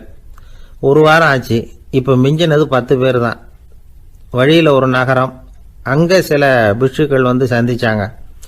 எங்கள் மடத்து தலைவர் இறந்துட்டார், உங்களில் யாராவது ஒருத்தர் எங்களுக்கு தலைவராக முடியுமா அப்படின்னு கேட்டாங்க. 10 பேரும் தயார். அதில் ஒருத்தரை அழைச்சிட்டு அவங்க போயிட்டாங்க. இன்னொரு ஊரில் சில பேர் வந்தாங்க, வழி மறிச்சாங்க. நில்லுங்க, எங்கள் மன்னர் மகளுக்கு திருமணம், அதை நடத்தி வைக்க 3 லாமாக்கள் தேவை அப்படின்னாங்க. இப்படி கொஞ்சம் கொஞ்சமாக எல்லாரும் காலி. கடைசியில் 2 பேரும் மிஞ்சினாங்க. அங்கே ஒரு இளம்பெண் எதிரில் வந்தா. எங்கள் அப்பா வேட்டைக்கு போயிருக்கிறாரு, இன்னும் திரும்பி வரல. வீட்டில் வேற யாரும் இல்லை, தனியாக இருக்க பயமாக இருக்கு, யாராவது ஒருத்தர் எனக்கு துணையாக இருக்கணும் அப்படின்னு கேட்டுக்கிட்டா. எங்கள் 2 பேரில் நீயே ஒருத்தரை தேர்ந்தெடுத்துக்கோ, இல்லைன்னா எங்களுக்குள்ள சண்டை வந்துடும் அப்படின்னாங்க. இப்போ மிஞ்சினவர் ஒருத்தர், அவருக்கும் ஒரு சோதனை வந்தது. ஒரு தர்க்கவாதி எதிரில் வந்தான், உன்னோட வாதம் பண்ணணும்னா. இவனோட வாதம் பண்ணுறேன், அது முடிய ரொம்ப காலம் ஆகலாம், தர்க்கத்தில் நான் ஜெயிச்சா அங்கே வரேன், இல்லைன்னா இவருடைய சீடனை ஆயிடுவேன் அப்படின்னார் அவர். கடைசியாக அழைக்க வந்த வாலிபலாமா மட்டும் வெறும் கையோடு திரும்பி போனார். அங்கே இருந்த வயசான மடாதிபதி கேட்டார், எத்தனை பேர் அங்கேருந்து புறப்பட்டீங்கன்னார். என்னையும் சேர்த்து 101ன்னார் அவர். நல்லது, நீயாவது திரும்பி வந்திய, அதுதான் எனக்கு போதும், ஏன்னா நீ தான் எனக்கு உண்மையான வாரிசு. அந்த 100 பேரில் யாரும் வரமாட்டாங்க அப்படின்னார் அவர். ஏன்னா அவருக்கு தெரியும் இவர் ஒருத்தர் தான் திரும்பி வருவாருங்கிறது. திபேத்தில் ஒரு பழங்கால பழமொழி உண்டாம், 100 பேர் செல்லலாம், எப்பொழுதாவது ஒருவன் அபூர்வமாக அடைய வேண்டிய இடத்தை அடைவான். இதுதான் அந்த பழமொழி. ஒரு உன்னதமான இலக்கை அடையணும்னா அது அவ்வளவு சுலபமான காரியம் இல்லை. இந்த காலத்து மடாலயம் ஒன்று, அதில் ஒரு தலைவர், அவருக்கு வயசாயிட்டுது, தனக்கு ஒரு வாரிசை நியமிக்கணும் அப்படின்னு ஆசைப்பட்டார். ரொம்ப கஷ்டப்பட்டு ஒருத்தரை பிடிச்சார், தனக்கு வாரிசா நியமிச்சுட்டு அவர் சமாதி ஆயிட்டார். புதுசாக பொறுப்பேற்றுக்கிட்டவர் அப்படியே உட்காந்துருந்தார். அவரை தேடிட்டு பத்திரிகை நிருபர்கள்லாம் வந்தாங்க, கேட்டாங்க. அவர் உங்கள் பொறுப்பில் அவர் பெரியவர் விட்டுட்டு போன இது எவ்வளவு சுமாராக தேரும், எவ்வளவு விட்டுட்டு போனார் அப்படின்னு கேட்டிருக்கிறாங்க. அது என்ன ஒரு 50 லட்சம் இருக்கும் அப்படின்னாராம். அவ்வளவும் பணமா அப்படின்னு கேட்டிருக்காங்க. இல்லைங்க, கடன் அப்படின்னாராம் இவர். ஒரு காடு, அங்கே புத்தர் அவர் பாட்டுக்கு நடந்து போய்கிட்டே இருக்கிறார். அவருக்கு பின்னாடி ஒரு குரங்கு, அதுவும் தொடர்ந்து வந்துக்கிட்டே இருக்குது. புத்தர் திரும்பி பார்த்தார். குரங்கு அப்படியே குதித்து உயர எழும்பி ஒரு கிளையில் போய் உக்காந்துது. ஏன் இப்படி பண்ணுறேன்னு கேட்டார் புத்தர். என்னை சாதாரணமாக நினைக்க வேணாம், நான் மகாமந்தி, என்னால் எல்லாம் முடியும், முடியாதுங்கிற வார்த்தையே என்னுடைய அகராதியில் கிடையாது, என்ன வேணும்னாலும் செய்வேன் அப்படின்னுது. அப்படின்னா ஒரு பந்தயம் வச்சுக்கலாமான்னாரு இவர். ஓ, வச்சுக்கலாமேன்னுது. வேற ஒன்றும் இல்லை, இப்போ நீ மேலே எழும்பி அந்த கிளையில் உட்காந்தது மாதிரி அங்கேருந்து தாவி என் உள்ளங்கையில் உட்காரணும், அவ்வளவுதான் அப்படின்னார். அப்படி உட்காந்துட்டா என்ன பரிசு அப்படின்னு கேட்டது அது. சொர்க்கத்தில் இருக்கிற மாமன்னன் மரகத சக்கரவர்த்தியை என்னோட இருக்கும்படியாக கூப்பிட்டுக்கிறேன். அந்த சமயத்தில் அவருடைய அரியணை அங்கே காலியாயிடும், நீ அதில் போய் உட்காந்துக்கலாம். பந்தயத்தில் தோத்துட்டா ஒரு கல்ப காலம் இந்த பூமியில் வாழ வேண்டியிருக்கும், அதுக்கு பிறகு தான் என்கிட்ட வர முடியும், என்ன சொல்கிற அப்படின்னார். குரங்குக்கு தாவறது ஒரு பெரிய காரியமா? இது எனக்கு ரொம்ப சாதாரண விஷயம், என்ன இப்போவே தாவட்டுமா அப்படின்னுது. சரின்னு சொல்லி உள்ளங்கையை நீட்டினார். அவருடைய கை தாமரை இலை அளவுக்கு அப்படியே விரிஞ்சுது. குரங்கு சௌகரியமாக உட்கார்றதுக்காக. குரங்கு தாவறதுக்கு தயாராச்சு. அதுக்கு முன்னாடி ஒரு சின்ன யோசனை அதுக்கு. இந்த கிளையிலேருந்து அந்த கைக்கு தாவறது எனக்கு ரொம்ப அற்பமான ஒரு வேலை, இது ரொம்ப சாதாரணம், என்னுடைய கௌரவத்துக்கு இது சரியாக இருக்காது. அதனால் நான் என்ன பண்ண போகிறேன்னா, இங்கேருந்து கிளையிலேருந்து அப்படியே உயர எழும்ப போகிறேன். எழும்பி மேல் உலகம் போய் அங்கே ஒரு சுற்றிவிட்டு அதுக்கப்புறம் அங்கேருந்து நேராக இந்த கையில் உட்கார போகிறேன் அப்படின்னு நினச்சது. என்ன யோசிக்கிற அப்படின்னார் புத்தர். ஒன்றும் இல்லை, இந்த பாயிரம் பார் அப்படின்னு சொல்லி தாவி உயர போயிட்டுது. கொஞ்ச நேரத்தில் வான உலகத்துக்கே போய் சேர்ந்துட்டுது. அங்கே போய் பார்த்தா அங்கே ஒரு 5 பளிங்கு தூண்கள் இளம் சிவப்பு நிறத்தில் நின்றுக்கிட்டு இருக்குது. குரங்கு நினச்சிக்கிட்டது, புத்தர்கிட்ட போய் இந்த பளிங்கு தூண்களை பார்த்தோம்னு சொன்னால் அப்படியே திகைச்சு போயிடுவார், இந்த தூணில் ஏதாவது அடையாளம் செஞ்சுட்டு போகணும் அப்படின்னு அந்த இடத்துல மிதந்துக்கிட்டே நினச்சிது. உடனே ஒரு தூணில் எழுதிச்சு. என்ன எழுதிச்சுன்னா, ஒரு மகா ஞானி இங்கே வந்துட்டு போகிறார் அப்படின்னு எழுதிச்சு. எழுதிவிட்டு அப்படியே கீழே தாவி புத்தரோட உள்ளங்கையில் உட்காந்துது. எப்படி பார்த்தீங்களா என்னுடைய வேலை? வான உலகத்துக்கே போய் அங்கே இருக்கிற 5 பளிங்கு தூண்களை பார்த்துட்டு அதில் நான் வந்த விவரத்தை எழுதி வச்சுட்டு அதுக்கப்புறம் இங்கே வந்திருக்கிறேன் அப்படின்னுது ரொம்ப பெருமையாக. அப்படியா அப்படின்னார் புத்தர். ஆமாம், சந்தேகமாக இருந்தால் வாங்க, அழைச்சிட்டு போய் காட்டுறேன் அப்படின்னு அந்த குரங்கு. அதுக்கு தேவையில்லை, அப்படியே கொஞ்சம் கீழே குனிஞ்சு பார்த்து தெரியும் அப்படின்னார் புத்தர். அங்கே பார்த்தா புத்தரோட உள்ளங்கை தெரிஞ்சுது. நல்லா உத்து பார்த்துது. அவரோட ஒரு விரலில் அது எழுதிய வாசகம் தெரிஞ்சுது. குரங்கு யோசனை பண்ணிச்சு, அப்படின்னா வானத்தில் நான் பார்த்தது புத்தரோட விரல்களா? அப்படின்னு யோசிச்சுது. இதை புரிஞ்சுக்கிட்ட உடனே அந்த குரங்கோட கர்வம் அழிஞ்சு போச்சான். நம்ம மனசு தான் இந்த குரங்கு. மனம்ங்கிறதும் ஆணவம்ங்கிறதும் ஒரு நாணயத்தின் ரெண்டு பக்கங்கள். மனம் உள்ளவரை ஆணவமும் இருக்கும். மனம் அழிஞ்சாதான் ஆணவம் அழியும். மனம் அழிய வேண்டும் அப்படின்னு பெரியவங்க சொல்கிறது இந்த அர்த்தத்தில் தான். நம்ம ஆளுங்க சவால் விடுறதெல்லாம் வேறு மாதிரி. ஒருத்தன் ஒரு வாய்க்காலை தாண்டுறேன்னு பந்தயம் கட்டி தாண்ட முடியாமல் வாய்க்காலில் விழுந்து காலை உடச்சிக்கிட்டு கட்டு போட்டுக்கிட்டு வந்தான். ஏன்டா அப்படின்னு கேட்டாங்க. நான் பந்தயம் கட்டின நேரம் சரியில்லை அப்படின்னா. எப்படிறான்னு கேட்டிருக்காங்க. வாய்க்காலில் தண்ணி இருக்கிற நேரமாக பார்த்து பந்தயம் கட்டியிருக்கணும் அப்படின்னா. ஒரு ஊரில் ஒரு ஆள் இருந்தான். அவனுக்கு ஒரே ஒரு மகள். அவளை நல்ல இடத்துல கட்டி கொடுக்கணும்னு ஆசைப்பட்டான். அதுக்காக மாப்பிள்ளை தேடிக்கிட்டு இருந்தான். அவன் கொஞ்சம் வசதியான ஆள். அதனால் நிறைய பேர் வந்தாங்க. இருந்தாலும் ஒரு நல்ல குணமுள்ள மாப்பிள்ளையாக இருக்கணும் அவன் எதிர்பார்த்தான். அப்படி இருக்கணும்னு தொடர்ந்து முயற்சி பண்ணான். கடைசியாக ஒரு 3 பேர் கிடைச்சாங்க. அந்த 3 பேரில் யாரை தேர்ந்தெடுக்கிறது, இதுதான் அவனுக்கு வந்த குழப்பம். இந்த நிலைமையில் ஒரு பெரியவரை தேடி போனான். அவர்கிட்ட தன்னுடைய பிரச்சனையை சொன்னான். அவர் கொஞ்சம் யோசனை பண்ணார். அதுக்கப்புறம் 3 பேரையும் கூப்பிட்டார். இதை பாருங்கப்பா, உங்கள் 3 பேருக்கும் 3 மாத கால அவகாசம் தர்றேன். நீங்கள் இப்போ போகலாம். 3 மாதம் கழித்து திரும்பி வரலாம். அப்படி வரும்பொழுது இந்த 3 மாத காலத்தில் நீங்கள் செஞ்ச நல்ல காரியம் ஏதாவது ஒன்று சொல்லணும். அதை வச்சு உங்களில் ஒருத்தரை நாங்கள் தேர்ந்தெடுத்துக்கிறோம் அப்படின்னு சொன்னாராம். 3 பேரும் சரின்னு சொல்லிவிட்டு திரும்பி போயிட்டாங்க. 3 மாதம் ஆச்சு. அதுக்கப்புறம் ஒரு நாள் திரும்பி வந்தாங்க. அவர் அவங்கள கூப்பிட்டு உட்கார வச்சார். அப்புறம் கேட்டார், இப்போ சொல்லுங்கள், இந்த 3 மாத காலத்தில் நீங்கள் செஞ்சுருக்கிற ஏதாவது ஒரு நல்ல காரியத்தை சொல்லுங்கள் அப்படின்னார். முதல்ல ஒருத்தன் எழுந்திரிச்சு நின்னான். ஐயா, எங்கள் அப்பா இறந்த பிறகு அவரோட கணக்கு வழக்குகளை எடுத்து பார்த்துக்கிட்டு இருந்தேன். அவர் ஒரு வியாபாரிகிட்ட 10,000 ரூபா கடன் வாங்கியிருக்கிறதாக எழுதியிருந்தார். அந்த வியாபாரியும் இப்போ உயிரோடு இல்லை. இருந்தாலும் அந்த வியாபாரியோட மகனை தேடி கண்டுபிடிச்சேன். கணக்கு புத்தகத்தை காட்டினேன். எங்கள் அப்பா உங்கள் அப்பா கிட்ட 10,000 ரூபா கடன் வாங்கியிருக்கிறதாக இதை எழுதியிருக்கிறார். அதனால் அதை திருப்பி கொடுக்கறதுக்காக வந்திருக்கிறேன். இந்தாங்க அந்த பணம் அப்படின்னு சொல்லி கொடுத்துட்டு வந்துட்டேன் அப்படின்னு நானும். இதை பெரியவர் கவனமாக கேட்டுக்கிட்டார். அதுக்கப்புறம் 2வது இளைஞன் எழுந்திரிச்சான். ஐயா, நான் போன மாதம் ஒரு நாள் ராத்திரி வேளையில் ஒரு காட்டுப்பாதை வழியாக எங்கள் ஊருக்கு போய்கிட்டு இருந்தேன். அந்த சமயத்தில் அந்த வழியாக வந்துக்கிட்டு இருந்த ஒரு வழிப்போக்கர்கிட்ட 4-5 திருடர்கள் வம்பு வளர்த்து அவர்கிட்ட இருந்த பொருளை எல்லாம் கொள்ளையடிச்சிக்கிட்டு இருந்தாங்க. நான் உடனே ஒரு குச்சியை எடுத்துகிட்டு ஓடினேன். அந்த திருடர்களை அடித்து விரட்டினேன். பொருளை எல்லாம் மீட்டு அந்த வழிப்போக்கர்கிட்ட ஒப்படைச்சேன். அவரை பத்திரமா அழைச்சிட்டு போய் அவர் வீட்டில் விட்டுட்டு வந்தேன் அப்படின்னு நானும். இதையும் பெரியவர் கவனமாக கேட்டுக்கிட்டார். அடுத்தபடியாக 3வது இளைஞன் எழுந்திரிச்சான். ஐயா, போன மாதம் ஒரு நாள் நான் ஒரு மலைப்பாதை வழியாக போய்கிட்டு இருந்தேன். மலைப்பாதை விளிம்பில் ஒரு மதகு கட்டை, அது மேலே ஒரு ஆள் படுத்து தூங்கிட்டு இருந்தான். அந்த பக்கம் தவறி உருண்டு விழுந்திருந்தான்னா அதில் பாதாளம். அது மலையடி வாரத்தில் போய் தான் விழணும். அவ்வளவு பள்ளம். அது தெரியாமல் அவன் பாட்டுக்கு தூங்கிட்டு இருந்தான். நான் உடனே அவன்கிட்ட ஓடி போய் குனிஞ்சு அவன் முகத்தை பார்த்தேன். அப்போ தான் புரிஞ்சுது, அவன் ஏற்கனவே எனக்கு தெரியும். அவனை எனக்கு நிறைய கெடுதல் பண்ணியிருக்கிறான், இடைஞ்சல் கொடுத்தவன். இருந்தாலும் ஐயோ பாவம்னு நினச்சி அவனை எழுப்பி பாதுகாப்பாக வேற ஒரு இடத்துல படுக்க வச்சுட்டு வந்தேன் அப்படின்னு நானும். பெரியவர் இதையும் கேட்டுக்கிட்டார். அதுக்கப்புறம் அவங்க 3 பேரையும் பார்த்து, நீங்கள் போகலாம், நாங்கள் யோசித்து முடிவு பண்ணி உங்களுக்கு சொல்லி அனுப்புகிறோம் அப்படின்னாராம். அந்த இளைஞர்கள் புறப்பட்டு போயிட்டாங்க. அதுக்கப்புறம் அந்த பெண்ணோட அப்பாவை பார்த்து சொன்னார், இந்த 3 பேருமே நல்ல பிள்ளைங்க தான், அதில் ஒன்றும் சந்தேகம் இல்லை. இருந்தாலும் இந்த 3 பேர் செஞ்ச செயல்களையும் ஒப்பிட்டு பார்க்க வேண்டியிருக்கு. முதல் இளைஞன் நேர்மைக்கு எடுத்துக்காட்டாக விளங்குறான். இந்த காலத்தில் இது மாதிரி இளைஞர்களை பார்க்கறது ரொம்ப கஷ்டம்தான். இருந்தாலும் அவன் கடமையை தான் செஞ்சான்.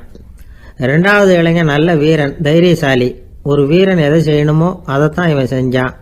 இவன் ஒரு லட்சிய மனிதன். 3வது இளைஞன் தன்னுடைய பகைவனுக்கே உதவி செஞ்சிருக்கான். அவன் உயிரை காப்பாற்றியிருக்கிறான். பகைவனுக்கு அருள்வதுங்கிறது ஒரு சாதாரண மனுஷனால் செய்யக்கூடிய காரியம் இல்லை. பகையை மறக்கிறதும் பகைவனுக்கு அருள்வதும் தெய்வீக பண்புகள். அதனால் இவனையே உன்னுடைய மகளுக்கு ஏற்ற மாப்பிள்ளையா தேர்ந்தெடுக்கலாம் அப்படின்னு சொன்னாங்களாம்.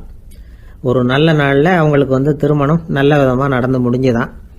இது சுவாமி சின்மயானந்தர் சொல்லியிருக்கிற ஒரு கதை. இதிலேருந்து நாம் புரிந்து கொள்ள வேண்டிய ஒரு கருத்து, நமக்கு கெடுதல் பண்ணவங்களுக்கும் நாம் நல்லது செய்யணும். ஆனால் நடைமுறையில் அப்படி நம்மளால் செய்ய முடியறதில்ல. அதுதான் சிக்கல். நம்மால் ஒருத்தங்கிட்ட கேட்டேன், ஏண்டா உன்னுடைய பகைவன் ஒருத்தன் அது மாதிரி ஒரு மலைப்பாத மதகு கட்டையில் படுத்திருந்தா உடனே நீ என்ன நினைப்ப அப்படின்னு கேட்டோம். இது ஒரு அருமையான சந்தர்ப்பம்னு நினைப்பேன் அப்படின்னா. எதுக்குன்னு கேட்டோம்.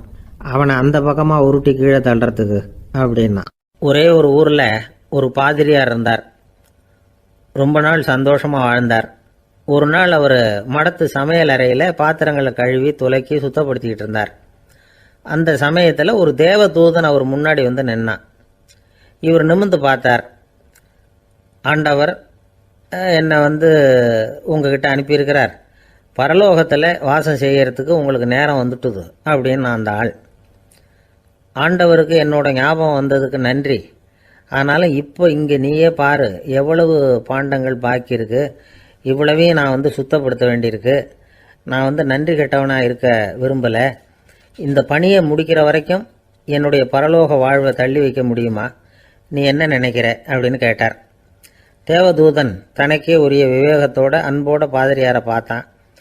சரி, என்ன செய்யலாம்ங்கிறத அப்புறம் சொல்கிறேன் அப்படின்னு சொல்லிவிட்டு புறப்பட்டு போயிட்டான். ஒரு நாள் அந்த பாதிரியார் தோட்டத்தில் உள்ள களைகளை எல்லாம் ஒரு களை கொத்தியால் கொத்தி களை எடுத்துக்கிட்டு இருக்கிறார். அந்த சமயத்தில் இந்த தேவதூதன் மறுபடியும் அவர் முன்னாடி நிற்கிறான். பாதிரியார் பார்த்தார். இதை பாரு, இந்த தோட்டம் பூராவும் எவ்வளவு களை மண்டி கிடக்கு, பரலோகம் கொஞ்ச காலம் எனக்காக பொறுத்திருக்கலாம்னு நீ நினைக்கிறியா அப்படின்னு கேட்டார். தேவதூதன் சிரிச்சுக்கிட்டே மறுபடியும் மறைஞ்சிட்டான். மறுபடியும் அவர் களை எடுக்கிறது, தானிய களஞ்சியத்துக்கு வர்ணம் பூசுறது, இப்படிப்பட்ட வேலைகளில் ஈடுபட்டிருக்கார்.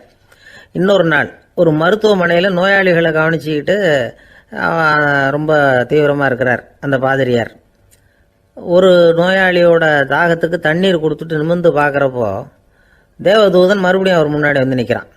இந்த தடவை பாதிரியார் தன்னலமற்றவராக பேரன்பை காட்டக்கூடிய வகையில் தன்னுடைய 2 கைகளையும் உயர்த்தியபடி தேவதூதனின் கவனத்தை பிணியால் வாடக்கூடிய நோயாளிகளின் பக்கம் திருப்பினாராம். தேவதூதன் ஒன்றும் சொல்லலை, மறைஞ்சிட்டான். அன்னைக்கு சாயந்தரம் பாதிரியார் மடத்தில் உள்ள தன்னுடைய அறைக்கு போய் இளைப்பாறினார். யோசித்து பார்த்தார்.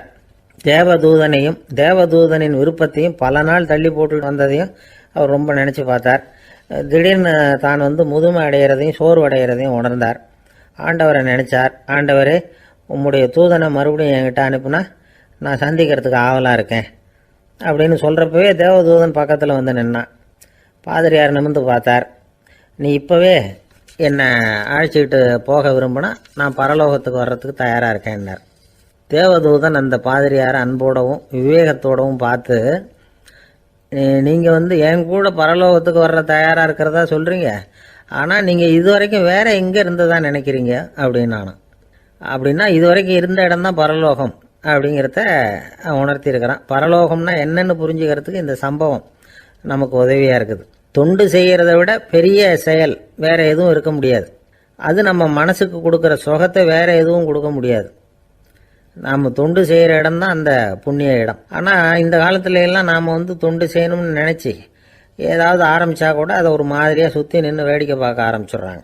ஒரு பெரியவர் அப்படித்தான் ஒரு தொண்டு செஞ்சுக்கிட்டு இருந்தார். ஒரு கோவில் கட்டிக்கிட்டு இருந்தாங்க. அதில் ஒரு இடத்துல ஒரு பலகையை வச்சு ஆணி அடிக்கிற வேலையை செஞ்சுக்கிட்டு இருந்தார் அந்த பெரியவர். ஒரு சின்ன பையன் அதை ரொம்ப ஊக்கமாக அக்கறையாக கவனிச்சுக்கிட்டு இருந்தான். பெரியவர் இதை கவனித்தார். என்னப்பா பார்க்குற, உனக்கும் இது மாதிரி தொண்டு செய்யணும்னு ஆசையாக இருக்கா அப்படின்னு கேட்டார். அதுக்கு அந்த பையன் சொல்கிறான், அப்படி இல்லைங்க, நீங்கள் ஆணி அடிக்கிறப்போ கையில் சுத்தியால் அடிச்சுக்கிட்டா எப்படி துடிப்பீங்க, எப்படி கத்துவீங்கன்னு தெரிஞ்சுக்கிறதுக்காக அதை பார்க்கணும்னு ஆசை, அதுக்காக தான் காத்துக்கிட்டு இருக்கேன் அப்படின்னு நான். ஒருத்தர் சிகரெட்டும் கையுமா வந்தார். சார், இந்த புகைப்பிடிக்கிற பழக்கத்தை நிறுத்தி போடணும்னு தான் பார்க்குற முடியலன்னார். புகைப்பிடிக்கிறத நிறுத்துறது ரொம்ப சுலபம் சார் அப்படின்னார் இன்னொருத்தர். எப்படி சொல்கிறீங்கன்னு கேட்டார் அவர். நான் கூட ஏற்கனவே 10 தடவை அந்த பழக்கத்தை நிறுத்தி இருக்கிறேன் சார் அப்படின்னார் இவர். இதுலேருந்து என்ன தெரியுது? புகைப்பழக்கத்தை திடீர்னு விட்டு விடுறதுங்கிறது ரொம்ப கஷ்டம்னு தெரியுது. இருந்தாலும் இது சம்பந்தமான ஆராய்ச்சி, அனுபவம், இது ரெண்டையும் அடிப்படையாக வச்சு சில வழிமுறைகளை சொல்கிறாங்க. அதாவது புகைப்பிடிக்கிறத நிறுத்துறதுக்கு 10 வழிகள் உண்டு அப்படின்னு சொல்கிறாங்க. அது என்னங்கிறது தெரிஞ்சுக்கிட்டா உபயோகப்படுதான்னு பார்க்கலாமே. முதல் கருத்து என்னன்னா, கொஞ்ச நாளைக்கு புகைப்பிடிக்கிற நண்பர்களை விட்டு விலகி இருக்கணும். இதனால் புகைப்பிடிக்கிற ஆசை குறையும். அந்த பழக்கத்தை மறுபடியும் ஆரம்பிக்கப்படாதுங்கிற எண்ணம் உறுதிப்படும். 2வது கருத்து, புகைப்பிடிக்கிறதை எதிர்த்து தீவிரமாக பிரச்சாரம் செய்ய ஆரம்பிச்சிடணும். அது அடுத்தவங்களுக்கும் உபயோகப்படும், உங்களுக்கும் உபயோகப்படும். உங்கள் உள்ளுணர்வை அது தூண்டும், உங்களை உறுதி கொள்ள வைக்கும். மூன்றாவது கருத்து என்னன்னா, தினமும் 2 தடவை குளிக்கணும். எப்படி தெரியுமா? முதல்ல வெது வெதுப்பான தண்ணீர், அப்புறம் குளிர்ந்த தண்ணீர், இப்படி மாறி மாறி குளிக்கணுமா. 4வது கருத்து, உடற்பயிற்சிகள் செய்யணும். மூச்சு வாங்குற மாதிரியான பயிற்சிகள் ரொம்ப நல்லதான். பிராணாயாமம் அப்படிங்கிற மூச்சு பயிற்சி ரொம்ப நல்லதுங்கிறாங்க. அப்புறம் 5வது கருத்து, சாப்பாடு மிதமாக இருக்கணும், சீராக இருக்கணும். பச்சை காய்கறிகள், பழங்கள் சாப்பாட்டில் சேர்த்துக்கலாம். அடிக்கடி கொஞ்சம் கொஞ்சமாக சாப்பிட்டு ரத்தத்தில் சர்க்கரையின் அளவை பராமரிக்கணும். இது நரம்புகளை அமைதிப்படுத்தும். 6வது கருத்து என்னன்னா, ரொம்ப நேரம் பசியோடு இருக்கக்கூடாது. புகைப்பிடிக்கிறத நிறுத்த முயற்சி செய்யும் பொழுது எடை குறைப்பு நடவடிக்கைகளை மேற்கொள்ளக்கூடாது. 7வது கருத்து, காப்பி, தேநீர், மதுபானம், அப்புறம் போதைப் பொருள்கள் கலந்த உணவுகள் இதெல்லாம் வேணாம். புகைப்பிடிக்கிறத அதெல்லாம் ஊக்கப்படுத்தும். கடுகு, மிளகு, அப்புறம் காரமான பொருள்களை தவிர்க்கணும். உப்பு அளவை குறைக்கணும். தினமும் 10 குவளை தண்ணீராவது குடிக்கணும். வெறும் தண்ணி புகைப்பிடிக்கிற ஆவலை தணிக்குதான். 8வது கருத்து, கையில் சிகரெட்டு, புகையில ஏதாவது இருந்தால் உடனே தூக்கி எறிஞ்சிருங்க. அது கையில் இருக்கிற வரைக்கும் புகைப்பிடிக்கிற ஆசை வந்துக்கிட்டே இருக்கும். 9வது கருத்து என்னன்னா, இறை நம்பிக்கை உள்ளவங்க புகைப்பிடிக்கிற எண்ணம் வர்றப்போவெல்லாம் பிரார்த்தனை செய்ய ஆரம்பிச்சுடலாம். 10வது கருத்து, உங்களுக்கு ரொம்பவும் வேண்டியவங்க யாரோ அவங்கக்கிட்ட எல்லாம் நீங்கள் புகைப்பிடிக்கிறத நிறுத்தி விட்டதா சொல்லிவிடுங்க. இந்த 10 வழிகளையும் கடைபிடிக்க ஆரம்பிச்சுட்டா புகைப்பிடிக்கும் பழக்கத்தை நிறுத்தி விடலாம் அப்படின்னு சொல்கிறாங்க அனுபவப்பட்டவங்க. முயற்சி பண்ணி பார்க்கலாம். ஒரு முக்கியமான இடத்துல நின்றுக்கிட்டு இருந்தார் ஒருத்தர். அங்கே இன்னொருத்தர், ஏன் சார் இந்த இடத்துல சிகரெட் பிடிக்கலாமா அப்படின்னு அனுமதி கேட்டார். இந்த இடத்துல சிகரெட் பிடிக்கக்கூடாதுங்க அப்படின்னாரு இவர். நீங்கள் இப்படி சொல்கிறீங்க, ஆனால் இந்த இடத்துல கீழே நிறைய சிகரெட் துண்டுகள் கிடக்குதே, அவங்கெல்லாம் யார்? அவங்கெல்லாம் உங்கள் மாதிரி என்கிட்ட அனுமதி கேட்காதவங்க அப்படின்னாராம் இவர். ஒரு சீன தேசத்து அரசர் இருந்தார். அவருக்கு வயசாயிட்டுது. அவருக்கு அடுத்தபடியாக அவருடைய புள்ள பட்டத்துக்கு வரணும், ஆட்சி பொறுப்பை ஏற்றுக்கணும். ஒரு நல்ல தலைவனுக்கு இருக்க வேண்டிய பண்புகள்லாம் தன்னுடைய மகனுக்கு இருக்கணும்னு விரும்பினார் அந்த அரசர். அதனால் இளவரசனை பக்கத்தில் இருந்த ஒரு குரு கிட்ட அனுப்புனார். இளவரசன் அவர்கிட்ட போய் சேர்ந்தான். அந்த குரு என்ன பண்ணார் தெரியுமா? இவனை பார்த்து சொன்னார், இதை பாருப்பா, நீ என்ன பண்ணுற, இப்போவே பக்கத்தில் இருக்கிற காட்டுக்கு போ, நடு காட்டில் போய் ஒரு இடத்துல உட்காந்துக்கோ. அங்கே என்னென்ன சத்தம்லாம் உன் காதில் விழுதுன்னு கவனித்து கேளு. உன் காதில் விழுந்த ஓசைகள் என்னென்னங்கிறத என்கிட்ட சொல்லு, அதுதான் எனக்கு தெரியணும், உனக்கு வேலையும் அதுதான் அப்படின்னு சொல்லி அனுப்பி வச்சுட்டார். இளவரசன் காட்டுக்கு போனான். குரு சொன்னபடியே ஒரு இடத்துல உட்காந்து கவனித்து கேட்டான். அதுக்கப்புறம் குருக்கிட்ட திரும்பி வந்தான். என்னென்ன சத்தம்லாம் கேட்ட அப்படின்னு கேட்டார் குரு. குருவே, காட்டில் நான் பறவைகள் சத்தம்லாம் கேட்டேன், மிருகங்களின் ஓசையையும் கேட்டேன், இதை தவிர இடி, மின்னல், மழை இதுகளோட சத்தத்தையும் கேட்டேன் அப்படின்னா. குரு யோசனை பண்ணார், நீ இன்னமும் சரியாக கேட்கல, அதனால் மறுபடியும் காட்டுக்கு போ, கொஞ்ச நாள் தங்கியிருந்து கேட்டுட்டு வா அப்படின்னார். இளவரசனுக்கு ஒன்றும் புரியல. இருந்தாலும் குருவின் கட்டளையாச்சே, மறுக்க முடியுமா? உடனே அவன் மறுபடியும் காட்டுக்கு போனான். ஒரு இடத்துல உட்காந்தான். கொஞ்ச நேரம் உன்னிப்பாக கவனித்து கேட்டான். சில நாள் கழித்து குருக்கிட்ட திரும்பி வந்தான். குருவே, இந்த தடவை சில துல்லியமான சத்தங்களை எல்லாம் கேட்டான். தேனி பறக்கிற சத்தம், நீரோடையின் மெல்லிய ஓசை, இதெல்லாம் கேட்டேன்னா. குரு சிரித்தார். நீ மறுபடியும் காட்டுக்கு போ, இன்னும் சில நாள் அங்கே இரு, முழுமையாக கவனமாக கேட்டுக்கிட்டு வா அப்படின்னு சொல்லி அனுப்பி வச்சுட்டார். இளவரசனுக்கு குழப்பம் அதிகமாயிட்டுது. ஒன்றுமே புரியல. மறுபடியும் காட்டுக்கு போனான். மௌனமாக ஒரு இடத்துல உட்காந்துட்டான். அப்படியே தியானத்தில் ஆழ்ந்துட்டான். சில நாளில் அவனுக்கு இதுவரை கேட்காத ஓசைகள்லாம் கேட்க ஆரம்பிச்சிட்டுது. இதைத்தான் நான் கேட்கணும்னு என்னுடைய குரு எதிர்பார்த்துருக்கிறாருங்கிறத புரிஞ்சுக்கிட்டான்.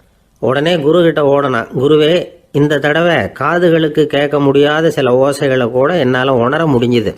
பூ மலருகிற ஓசை, சூரியனால் பூமி சூடாகிறப்போ எழுகிற ஓசை, காலை பனித்துளி இந்த புல்லுலாம் குடிக்கிற ஓசை, இது எல்லாம் என்னால் நல்லா கேட்க முடிஞ்சுது அப்படின்னா. குருவுக்கு இப்போ தான் திருப்தி ஏற்பட்டு தான். இளவரசனை பார்த்து சொன்னார், இதை பாருப்பா, இப்போ தான் நாட்டை ஆளுகிற தகுதி உனக்கு வந்திருக்குது அப்படின்னு சொல்லி அதுக்கு விளக்கமும் கொடுத்தாராம். எந்த அரசன் தன்னுடைய மக்களின் இதயம் பேசுகிற மௌன மொழியை, மௌன வார்த்தைகளை கேட்குறானோ அவன்தான் ஆள தகுதி உள்ளவன். எந்த அரசன் தன்னுடைய மக்களின் உணர்ச்சிகளை உண்மையாக உணர்றானோ அவன்தான் முதன்மையான அரசன்.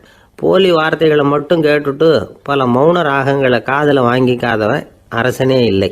எந்த நாட்டில் எப்போ ஒரு அரசன் தன்னுடைய மக்களின் உணர்ச்சிகளை கேட்க மறுக்கிறானோ அன்னையிலிருந்தே அந்த நாடு அழிய தொடங்குது அப்படின்னு அர்த்தம். இதுதான் அந்த குரு இளவரசனுக்கு போதிச்சது. வாயால் பேசுறத மட்டும் கேட்டு ஏமாறக்கூடாது, உணர்ச்சிகளையும் கேட்கறதுல தான் மனப்பக்குவம் உண்டாகும். மக்கள் உணர்ச்சிகளை புரிந்து கொள்ளாத அரசர்கள் நீடிச்சிருக்க முடியாது. அது மாதிரி நாடுகளில் அடிக்கடி குழப்பம் தான் உண்டாகும். அப்படி இருந்தால் அடிக்கடி ஆட்சி மாறிட்டு இருக்கும். அப்படிப்பட்ட ஒரு தேசம், அங்கே ஒரு சிறைச்சாலையில் 3 கைதிகள் பேசிக்கிட்டு இருந்தாங்க. ஒருத்தன் சொன்னான், நான் இந்த நாட்டு ராஜாவை எதிர்த்து பேசிக்கிட்டு இருந்தேன், அதனால் என்னை பிடிச்சி கொண்டாந்து இங்கே போட்டுட்டாங்க அப்படின்னு நான் ஒருத்தன். இன்னொருத்தன் சொன்னான், நான் இந்த நாட்டு ராஜாவை ஆதரித்து பேசிக்கிட்டு இருந்தேன், அதனால் என்னை பிடிச்சி கொண்டாந்து இங்கே தள்ளிவிட்டாங்க அப்படின்னா. அது சரி, நீ என்ன தப்பு பண்ண அப்படின்னு சொல்லி 3வது ஆளை பார்த்து இவங்க கேட்டாங்க. அதுக்கு அந்த ஆள் சொல்கிறான், நான் தான் இந்த நாட்டு ராஜா அப்படின்னானா. திருநெல்வேலி மாவட்டத்தில் கோவில்பட்டிக்கு பக்கத்தில் உள்ள ஊர் கடம்பூர். காமராசர் முதலமைச்சராக இருந்த காலம். கடம்பூரில் ஒரு பள்ளி சீரமைப்பு மாநாடு நடக்குது. அந்த பக்கத்தில் உள்ள பள்ளிக்கூடம்லாம் அதில் கலந்துக்குது. கண்காட்சி வேற, ஊர் பூரா விழா கோலம். மறுநாள் மாநாடு நடக்க போகுது. ஆனால் முதல் நாளே மழை பிடிச்சிக்கிட்டுது. மறுநாளும் அது விடாமல் பேஞ்சிக்கிட்டு இருக்குது. காமராசர் காலையிலேருந்து பல்வேறு நிகழ்ச்சிகளில் கலந்துக்கிட்டு சாயந்தரமாக கடம்பூருக்கு வந்து சேர வேண்டியவர். மழை பேஞ்சிக்கிட்டு இருக்கிறதுனால நிகழ்ச்சி ரத்தாயிடுமோ என்னமோ அப்படின்னு எல்லாரும் சந்தேகப்பட்டுக்கிட்டு இருக்கிறாங்க. அவர் கோவில்பட்டி பயணிகள் விடுதியில் இருக்கிறார். கடம்பூர்லேருந்து சில பேர் போய் அவரை சந்திக்கிறாங்க. மழை பெஞ்சிக்கிட்டு இருக்குதே, என்ன செய்யலாம் அப்படின்னு கேட்குறாங்க. மழை பெஞ்சால் நல்லது தானே, அதுக்காக மாநாட்டை எதுக்காக ரத்து செய்யணும்? ஆசிரியர்கள் எவ்வளவு கஷ்டப்பட்டு ஏற்பாடு பண்ண மாநாடு, கட்டாயம் வந்துடுறேன் அப்படின்னாராம் காமராசர். உடனே புறப்பட்டார். மழையை பொருட்படுத்தாத மக்கள் கூட்டம். அது கலையாமல் காத்துக்கிட்டு இருக்கிறாங்க அவ்வளோ பேரும். தலைவர் வந்துட்டார்னு தெரிஞ்சது ஜனங்களுக்கு ஏகப்பட்ட உற்சாகம். ஜனங்கள் அவ்வளவு உற்சாகமாக வரவேற்றாங்க. மாநாடு ஆரம்பமாச்சு. மலர் மாலைகள் மலை மாதிரி குவிய ஆரம்பிச்சுட்டுது. வரிசையாக ஒவ்வொரு கல்வி நிலையம் சார்பாகவும் வரவேற்பு பத்திரம் வாசித்து கொடுக்குறாங்க. என்ன வாசிக்கிறாங்கங்கிறத காமராசர் கூர்ந்து கவனிக்கிறார். ஏகப்பட்ட புகழ் மொழிகள், ரொம்ப பாராட்டி புகழ்ந்து என்னென்னமோ வாசிச்சுக்கிட்டு இருக்கிறாங்க. கொடை வள்ளலே, குணக்குன்றே, மலையே, கடலே, இப்படி தமிழ் மொழியில் பாராட்டுறதுக்கு எத்தனை வார்த்தைகள் உண்டோ அத்தனையும் அதில் சேர்த்துருக்குறாங்க. காமராசர் பொறுமை இழந்துட்டார். போதும் போதும், உங்கள் எல்லாரையும் பார்த்து 2 வார்த்தை பேசிவிட்டு போகிறதுக்காக தான் நான் வந்திருக்கிறேன். எல்லாரும் மழையில் சிரமப்பட்டு நின்றுக்கிட்டு இருக்கிறீங்க, இப்படி என்ன புகழ்ந்து படிச்சுக்கிட்டே இருந்தால் எப்படி அப்படின்னாராம். அதுக்கப்புறம் பேசி முடிச்சிருக்கிறார். மாநாட்டு நிகழ்ச்சிகள் முடிஞ்சதும் இன்னொரு நிகழ்ச்சியில் கலந்துக்கிறதுக்காக புறப்பட்டாராம். ஒரு திறந்த ஜீப்பில் அவரை ஊர்வலமாக அழைச்சிக்கிட்டு போயிருக்கிறாங்க. தெருவில் 2 பக்கமும் ஏகப்பட்ட கூட்டம். அங்கங்கே ஜீப்பை நிறுத்தி ரோஜா மாலை, ஜருக மாலை இப்படி போட்டுக்கிட்டே இருக்கிறாங்க. அதையெல்லாம் அப்படி அப்படியே வாங்கி அங்கங்கே நின்றுக்கிட்டு இருந்த குழந்தைகள்கிட்டையும் தாய்மார்கள்கிட்டையும் கொடுத்துக்கிட்டே போகிறார். அந்த சமயத்தில் கூட்டத்துக்கு அப்பால் ஒரு பெரியவர் கையில் ஒரு மல்லிகை சரத்தோடு நின்றுட்டு இருக்கிறார். அவரால் முண்டி அடிச்சுக்கிட்டு முன்னால் வர முடியல. காமராசர் இதை கவனிக்கிறார். அவ்வளவுதான், உடனே நிறுத்தப்பா வண்டியை அப்படிங்கிறார். ஜீப்பு நிற்கிது. டிரைவரை பார்த்து, அதோ பார், அங்கே ஒருத்தர் நிற்கிறார் பார், அவரை இங்கே அழைச்சிட்டு வா அப்படின்னாராம். கூட்டம் வழி விடுது. அந்த பெரியவரை கிட்டத்தில் அழைச்சிட்டு வர்றாங்க. காமராசர் அவரை பார்த்து, வாங்க வாங்க, நல்லா இருக்கீங்களா அப்படின்னு சத்தம் போட்டு உற்சாகமாக விசாரிக்கிறாராம். பெரியவர் கண்களில் கண்ணீர், பேச்சு வரல. மல்லிகை சரத்தை அவருக்கு போடுறார். கொஞ்ச நேரம் அவர்கிட்ட பொறுமையாக பேசிக்கிட்டு இருந்துட்டு அவரை அனுப்பி வைக்கிறார் காமராசர். பெரியவர் போனதுக்கு அப்புறம் காமராசர் பக்கத்தில் இருந்தவங்க கிட்ட சொல்கிறார் அந்த பெரியவரை பற்றி. அந்த காலத்தில் ரொம்ப கஷ்டப்பட்டவர் இவர், ஜெயிலுக்கு போனவர் அப்படின்னு ரொம்ப உருக்கமாக நெகிழ்ந்து போய் சொல்கிறார். இதில் ஒரு விஷயத்தை கவனிங்க. தன்னை புகழ்ந்து படிக்கப்பட்ட வாழ்த்து மடலை படிக்க வேணாம்னு தடுத்து நிறுத்தினார். எங்கேயோ ஒரு மூலையில் கையில் ஒரு 4 முழம் மல்லிகை சரத்தோடு ஒதுங்கி நின்றுக்கிட்டு இருந்த அந்த தொண்டரை